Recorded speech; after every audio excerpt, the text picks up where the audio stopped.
가기사는 증시 각도기. 안녕하세요. 증시나치파 안지원입니다. 네, 안녕하십니까. 각도기 박선준입니다. 네, 공포가 점점 확산이 되고 있습니다. 네, 저희 지금 방송하기 전에 한참 토론을 하고 지금 시작합니다. 네, 이야기를 많이 하다가 오늘 좀 늦게 시작했어요. 네. 오늘 코스피 코스닥은 3.1%, 3.8% 이렇게 나란히 좀 많이 빠졌고요. 네. 대만은 4.5% 빠졌어요. 일본도 4.2% 빠졌고, 네, 뭐 TSMC와 그리고 일본의 여러 반도체 관련 장비주들 많이 좀 한 10%씩도 많이 빠졌더라고요. 네.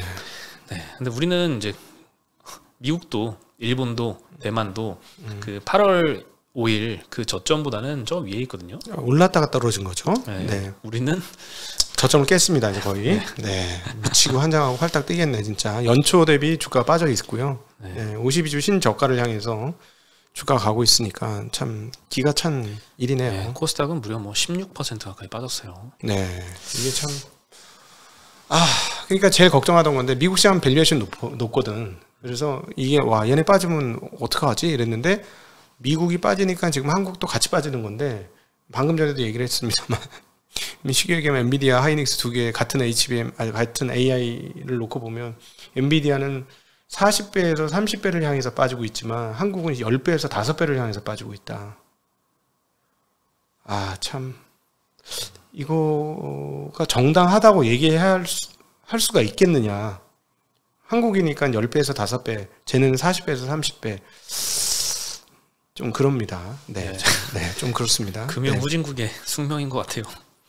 그렇죠. 금융이 좀 후지죠. 네. 네. 네. 그리고 오늘 외국인이 코스피에서는 하락을 좀 주도했어요. 장 초반에는 그래도 사실 아침에 엄청 빠져서 시작했잖아요. 네. 그때 외국인이 막 사기 시작했거든요.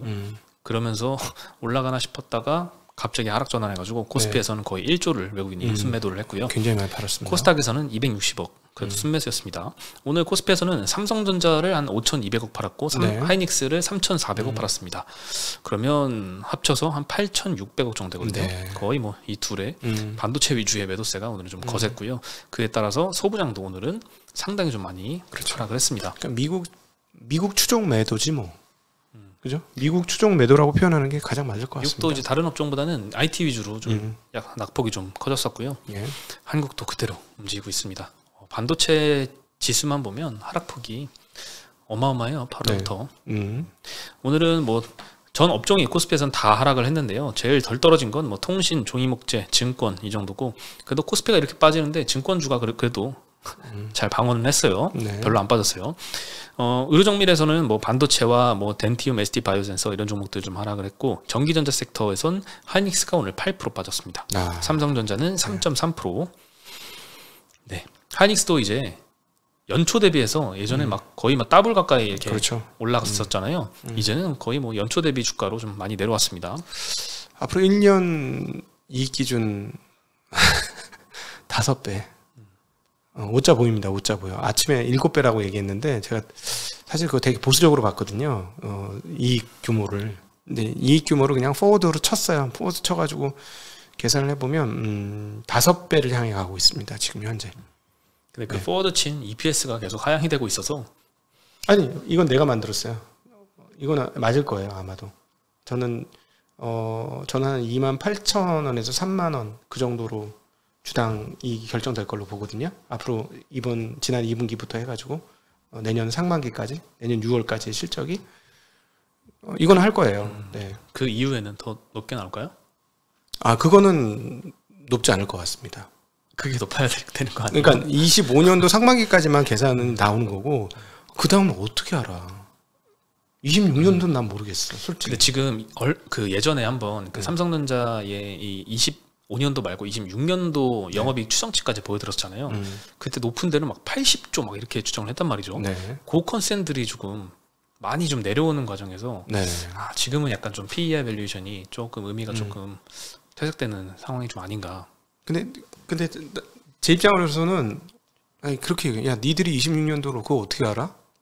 난 모르겠는데? 이렇게 얘기해 주고 싶어. 누가 나와도. 너 그거 어떻게 알아? 26년? 난 몰라. 알아요? 이거 대답할 수 있는 사람, 세계에서 제대로 대답할 수 있는 사람, 말이야 하겠지. 말은 할 수 있어. 말은 할 수 있지만 근거를 가지고 정확하게 얘기할 수 있는 사람 과연 있을까? 그렇죠. 뭐 정확도는 가봐야 하는 건데 그렇지. 일단 말은 할 수 있고 그 말들의 평균이 컨센서스잖아요. 그렇죠. 그 컨센서스가 떨어지고 있는 과정에서 이렇게 하락이 계속되고 있는 것 같아요. 아니, 그러니까 나는 1년 포워드를 쳐보니 지금 5배를 향해서 가고 있다. 이 얘기는 할 수 있을 것 같아요. 그러니까 하이닉스 기준, 저 하이닉스 없습니다. 저는 하이닉스 없는데 이거 5배 지금 5.5배 밑으로 떨어지려고 그러거든요. 제가 보기에는. 그러면은 이거는 좀 웃기는데? 26년도 적자는 난 아닌 것 같아. 그것까지는 얘기할 수 있을 것 같아. 26년도 적자는 아니야. 26년도 적자 나려면 HBM 공장 불러야 되지 않을까요? 아니, HBM이 갑자기 끊겨야죠. 끊기면 감가상각이 1년에 한 5조씩 될 테니까 1년에 20조 들여가지고 내년부터 돌아가는 그게 1년에 5조씩 감가상각이거든요. 근데 HBM이 갑자기 없어졌어. HBM이 없어지려면 엔비디아가 GPU 그만 만들어야 되고. 그렇지. 안 만드는 거죠. 그러면은 26년도 적자가 가능하죠. 근데 그건 상상하기 조금 더 어렵지 않나? 상상할 수 있는 것보다. 근데 항상 시장이 그렇게 반복이 돼 왔듯이 이번에도 뭐 펀더멘털도 영향이 있겠지만 그 좀 과도하게 지불했던 멀티플의 좀 하향과 그리고 또 최근에 이제 공포 내러티브가 그렇죠. 굉장히 좀 확산된 게 하락에 영향을 많이 미치는 것 같아요. 그렇죠. 이게 더 맞죠. 이거 밸류에이션 측정해서 이 가격 나온다는 건 말도 안 되는 거예요. 내가 보기에. 그 얘기를 드리고 싶은 거야. 이 밸류에이션 측정해서 이게 맞느냐 할 때. 일단 단기적인 공포 내러티브는 지난 7월 말 8월 초 하락 때 제조업 지표가 안 좋게 나왔고 그 이후에 고용 지표도 같이 나오면서 하락세를 좀 불러일으켰잖아요. 이번에 제조업 지표가 또 안 좋게 예상보다 조금 안 좋게 나오면서 고용 지표까지 이번 주 금요일이죠. 그것까지 만약에 안 나오면은 8월 2일, 5일 그 연속 하락세를 한 번 더 맞겠다. 라는 이제 좀 내러티브가 좀 있었던 것 같고, 그리고 이제 9월 달은 정말 통계적으로 봐도 사상 계속 부진했던 달이었던 것 같아요. 계속 속으로는 설마 이번에도 그러겠어? 라는 생각을 하지만 23년도, 22년도, 21년도, 20년도만 봐도 특히 코스닥 지수로 보면은 엄청나게 좀 많이 9월마다 빠졌었거든요. 그래서 이번에도 역시나 그런 과거에 그랬으면 사실 이번에도 그럴 것이다 라고 생각하는 사람들의 무리가 분명히 있을 거고 그 사람들이 매도를 먼저 할 테니 그게 또 하락세를 불러일으키는 것 같아요. 근데 그렇게 따지자면 사실 미국 대선이 있었던 달에 11월부터는 다음 해 5월까지는 엄청난 상승장이었거든요. 결정이 되니까 지금 다 주저하고 있거든. 그런 이제 통계적인 내러티브로 보면 9월 달에 팔고 10월 달에 사야 되는데 과연 그게 그 타이밍을 잘 맞출 수 있을까? 못 맞춘다면 주식을 그냥 무작정 던지는 게 아니라 현금 비중이 있으면 다행이죠. 그리고 남은 현금으로 언제 매수를 할까? 천천히 매수하던가 아니면 조금 기다렸다 매수하던가 그 정도의 포지션 조절 정도가 좀 필요한 상황이 아닌가라는 생각이 좀 듭니다. 다 던지고 지금 도망갈 상황은 좀 아닌 것 같아요. 아니, 그러니까 뭐 오늘 우리 하나증권 박승현 애널도 얘기를 했습니다만은 이런 때는 그 파는 사람이 하수고 사는 사람이 고수다. 뭐 이런 얘기 하잖아요. 그 얘기를 저는 동의하겠습니다. 동의하는데 아직은 사는 사람이 고수가 너무 많아요. 개인이 지금 1조 6천억 코스피에서만 샀어요. 개인도 고수들이 많아. 고수들이 많긴 한데 보통은 이제 막 시인형 반대매매 털리고 그 다음에 이제 본격적인 반등이 좀 나오지 않나라는 생각에선 여기서 뭐 하락이 끝났다라고 볼 수는 없을 것 같고 그리고 또 미국이 엔비디아가 어디까지 빠질지 모른다는 거 그게 문제지. 계속 그게 문제야. 엔비디아가 여기서 20% 더 빠져도 뭐 이상할 건 없잖아요. 무슨 기술적인 지지선은 뭐 107불이다, 뭐 100불이다, 뭐 이런 거 있지만 뭐 어쨌든 엄청나게 높은 멀티플을 부여받고 있고 20%더 빠져도 멀티플 그래도 낮진 않잖아요. 한국에 비해서 엄청나게 높잖아요. 여기서 20% 빠지면은 멀티플 많이 낮아져요. 진짜 많이 낮아져. 30이 깨지는 거야. 여기서 20% 빠지면 30 깨질 수도 있는 거. 30 안 깨지라는 법은 없잖아요. 아니 근데 영업이익률하고 따져보면은 미국 평균 대비로 50에서 100% 할증받는 거는 자연스럽긴 해요.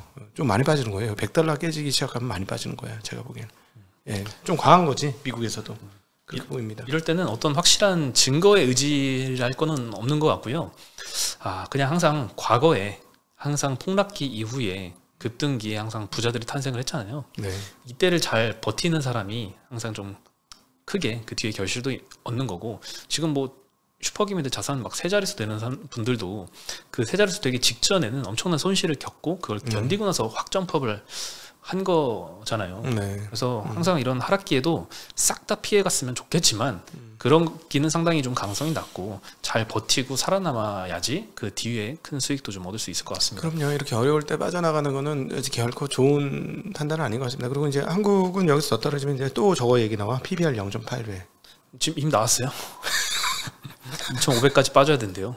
2,500. 아휴, 많이 남았네. 근데 어쨌든 지금 이제 오늘부터는 이제 또 저 신용 얘기 나오지 않겠습니까? 8월 5일 날도 말씀을 드렸으면 그때도 보셨겠습니다만은 신용 반대 매매 얘기가 나오면은 매수 적기예요. 거의 언제나 그랬습니다. 신용 반대 매매. 아직은 많이 안 나왔어요. 네. 여기서 하루 더 빠지면 신용 반대 매매 문제가 되겠죠. 내일부터는 좀 나오지 네. 않을까. 그래서 한 2, 3일 빠지면 신용 반대 매매에서 꽤 나올 것이고요. 근데 신용 자체가 얼마 없었어 이번에. 그게 좀 웃겨. 16종가밖에 안 17종가밖에 안 돼요. 기본적으로 신용이 과거보다 없어요. 여기서 이제 신용 반대 매매가 나오면은 그거는 이제 저깁니다. 신호입니다. 매수 신호. 거의 언제나 신용 반대 매매는 매수 신호였고 그게 늦게 나왔던 게 저기예요. 코로나 때. 4번 정도 신용 반대 매매 나오고 찐바닥인가가 나왔거든요. 코로나 때는 정말 무서웠던 게 네. 0.8배 지지선 이런 거 필요 없고 그냥 밑으로 훅 더 빠졌어요. 0.6대인가요? 그때 훨씬 더 빠졌잖아요. 매일 저 금금면서 그림 그렸잖아요. 이게 IMF 때보다 더 빠질 이유야? IMF 때보다 더 빠지는데 이건 뭐지 도대체? 계속 집에 가면서 그 고민을 했던 기억이 나요. IMF보다 더 빠지는 게 맞아 이게? 그랬던. 네. 근데 결국은 너무 많이 빠지니까 급등이 왔었죠. 네. 네, 어쨌든 지금 뭐 조심하라는 이야기도 좀 많이 들리고 그 반대로 뭐 용기를 내야 된다는 이야기도 조금 들리는데 일단 조금 자신감이 위축되는 국면인 것 같아요. 지금은 가격을 보고 결정하지 말고 가치를 보고 결정합시다. 네. 지금 뭐 걱정되는 변수만 보면은 뭐 한두 가지는 아니에요. ISM 제조업 지수도 좀 그랬죠. 그리고 엔캐리 청산 얘기도 좀 다시 나오고 있거든요. BOJ의 우에다 총재가 경제와 물가 상승 경로가 예상 범위면 금리 인상을 지속하겠다. 지난주에 사실 BOJ 그 부총재도 같은 얘기를 했어요. 네. 네. 근데 이제 실제로 이제 엔화가 조금 더 강세로 갔습니다. 어제 147불 107엔이었는데 145.6까지 네. 조금 떨어지면서 엔화가 좀 강세로 움직이긴 했습니다. 그래서 엔캐리 청산되는 거 아니냐 다시 좀 이런 우려가 좀 퍼지고 있긴 하고요. 네, 지난번에 저점이 144.1이었어요. 144.1이었는데 아직 뭐 지금 145는 깨졌습니다. 지금 현재. 그리고 엔비디아가 어제 9.5에서 9.5% 빠졌고 시간으로 한 2.5% 정도 더 빠졌잖아요. 거의 뭐 10% 넘게 빠졌는데 엔비디아는 사실 그 다른 기업들보다도 더 하락폭이 컸어요. 그리고 이제 미국 법무부에서 반독점 조사를 강화하겠다는 이런 이슈가 또 추가로 나온 영향도 좀 있던 것 같습니다. 미국 법무부가 엔비디아와 일부 다른 기업들의 반독점법 위반 혐의 조사에 대한 소환장을 보냈다고 합니다. 그래서 이로써 정식 고발에 한 걸음 더 가까워졌다라고 블룸버그에서 보도를 했고요. 엔비디아가 다른 AI 칩 공급업체로 바꾸는 것을 어렵게 만들었다. 그리고 자사 AI 칩을 독점적으로 사용하지 않는 기업들에는 불이익을 줬다라고 지적을 했습니다. AMD 같은 이제 경쟁업체들이 신고를 했대요. 네. 네, AMD 칩 쓰면 이제 엔비디아가 그 업체한테는 보복하겠다라는 취지로 위협까지도 했다라고 경쟁업체들은 주장을 하고 있습니다. 네, 이것도 좀 AI에는 상당히 좀 위험한 변수로 작용을 할 것 같아요. 저 이렇게 위협할 이유가 있나? 근데 뭐 대체제가 없잖아요. 지금. 그러니까 위협을 할 이유가 없는데 왜 위협까지? 네, 예. 모르겠습니다. AMD 얘기니까. 네. 네, 뭐 설마 뭐 US 스틸 같은 그런 막 쪼개기 또 하겠어요. 네, 그리고 반도체 같은 경우에는 최근에 좀 우려를 표명하는 이런 리포트도 좀 많이 나오고 있는데 IM증권 대표적으로 좀 보수적으로 작년 한 말부터도 계속 보수적으로 보셨던 하우스인 것 같아요. 하이닉스에 대해서 당분간 지켜보는 전략을 권고한다. 삼성전자는 마찬가지입니다. OECD 경기 선행 지수가 하락하면 반도체 업황은 6개월 이후에 둔화되기 시작을 할 수가 있다. 네. OECD 경기 선행 지수는 20개월 상승 중인데 전년 대비 증감률은 하락 전환한 지 7개월째다. 네, 그리고 전일 기준으로 24년 PBR이 1.8배래요. 하이닉스가 직전의 고점 배수가 2.6배인데 2012년 이후에 압도적인 최고점 배수를 찍은 거고 상당히 좀 고평가됐다라고 판단을 한 것 같아요. 올해 예상 BPS에다가 지난 10년 연간 저점 PBR 배수 평균인 0.97배를 적용하면 91,000원이 노출이 된다고 합니다. 지금보다 45% 정도 추가 하락 가능성이 있다. 근데 오늘 한 8% 빠졌으니까 추가로 한 30 그래도 한 40% 가까이 PBR 많이 더 빠져야 올라갔을 된다. 올해 돈 엄청 벌어가지고 PBR 많이 올라갔을 것 같아. 나도 오늘 도대체 올해 이 정도 돈을 벌면 PBR이 얼마나 올라가지? 나도 그 생각을 하고 있었는데. 네, 여기서 40%가 최악의 경우에는 더 빠질 수도 있다라고 합니다. 뭐 물론 이제 최악의 경우라는 건 이제 경기도 무너지고 반도체 업황도 둔화되는 이런 조건이 충족이 되는 건데 이렇게까지 될 가능성은 뭐 현실화될 가능성은 낮다라고 보고 있는데 어쨌든 최악의 경우를 가정하면 40% 정도 추가 하락, 삼성전자도 한 20% 정도 추가 하락을 가늠하는 것 같습니다. 네. 그리고 기타 이제 오늘 다 같이 사실 전 업종에서 다 하락을 했는데 CDMO 업체에서 플러스로 반전한 기업들이 바이넥스와 ST팜이었습니다. 오늘 1%대 상승으로 마감을 했는데 계속 나오는 미국 생물보안법 요거 패스트트랙으로 이 13일까지 표결을 할 거다라는 이슈가 나왔습니다. 규칙 정지 법안에 포함이 되었다라고 하는데 이 규칙 정지 법안이란 게 뭐냐, 일반적으로 했던 입법 절차를 거치지 않고 하원 전체 회의를 통과한 것으로 간주해서 신속히 법안을 통과시키는데 사용이 되는 절차라고 합니다. 8월 29일 날 발표된 규칙 정지 법안 목록에는 이 생물보안법이 없었는데 9월 2일 날 밤 시간대에 이 생물보안법이 추가가 됐다고 합니다. 네, 그러니까 이 중국 바이오 업체들한테는 좀 발등에 불이 떨어졌고요. 이 바이오 기업, 이 중국 업체들과의 계약 중단 조치가 이거 최종 통과되면 아마 계속 잇따를 거고 그 반사 수요로 한국 CDMO 업체들의 수주가 많이 들어올 것 같습니다. 네. 그렇습니다. 그리고 또 하나는 이제 원전 관련주들 같이 뭐 하락하다가 낙폭을 많이 줄였었는데 체코 원전 수주했잖아요. 근데 이제 중간에 이제 이 웨스팅하우스가 미국 웨스팅하우스가 딴지를 좀 걸었는데 그래서 이 계약 깨지는 거 아니야 이런 우려가 있었는데 결국에는 체코 안보보좌관이 지금 한국을 방한 중인데 한국과 원전에 대해서 최종 계약 체결을 확신한다 이런 언급도 하면서 다시 원전에도 좀 수급이 좀 돌아왔던 것 같습니다. 그리고 민주당 내에서인데 9월 24일 날 추석 연휴 이후죠. 화요일 날 금투세 토론회를 개최하겠다라고 합니다. 의원들이 2명, 3명 정도씩 팀을 나눠가지고 찬반으로 나눠서 토론을 하면서 유튜브 생중계도 할 거다라고 합니다. 여기서 조금 당론을 모아서 우리 당은 이렇게 생각한다라고 당론을 조금 합치시키는 게 이 토론회 목적이다라고 하고요. 어저께 말씀드렸던 금투세 보완 패키지 6법 요거에 대해서도 거의 이게 민주당의 당론이다라는 오해가 있는데 당론이 아니라고 합니다. 민주당 대변인이 이거는 이제 당론이 아니고 정책이 법안도 아니고 뭐 아무것도 아니래요. 그래가지고 당론 법안이 성안되기 시작하는 시점은 9월 24일 토론으로 보면 된다. 그래서 이 토론회 때 좀 더 이 당론이 명확해지고 거기에 따라서 의견을 구체적으로 조금 합치되는 의견을 제시를 할 것 같습니다. 저희들 입장에서 보면 이소영 의원 광명이죠. 광명에 있는 이소영 의원이 가장 그 투자자 입장을 잘 이해를 했던 이야기들을 하고 있어요. 그런데 이제 그분이 유엔 무슨 기후 협약 간다고 해가지고 24일 날 참여를 못한다 그러네. 상당히 안타깝습니다. 우리 투자자들의 이야기를 대신 대변해 줄 수 있는 국회의원인데 토론회가 근데 아마 국회의원들 민주당 의원들끼리 아마 하는 게 아닌가라는 생각이 드는데 이거는 사실 그 세금 전문가 그리고 이 주식시장에 가장 영향을 많이 끼치는 산업이니까 주식시장에서 오랫동안 플레이를 했던 시장 전문가들을 모셔놓고 좀 그런 이야기를 좀 들어야 되지 않나 싶은데 그렇죠. 주식을 많이 하는 의원들이 참여를 하려나요? 주식은 못 한다니까. 한 종목당 3천만 원 하면 다 보고 해야 돼. 그 그렇죠. 인사 무슨 그런 데 있잖아요. 없어요. 정말. 그리고 다 백지.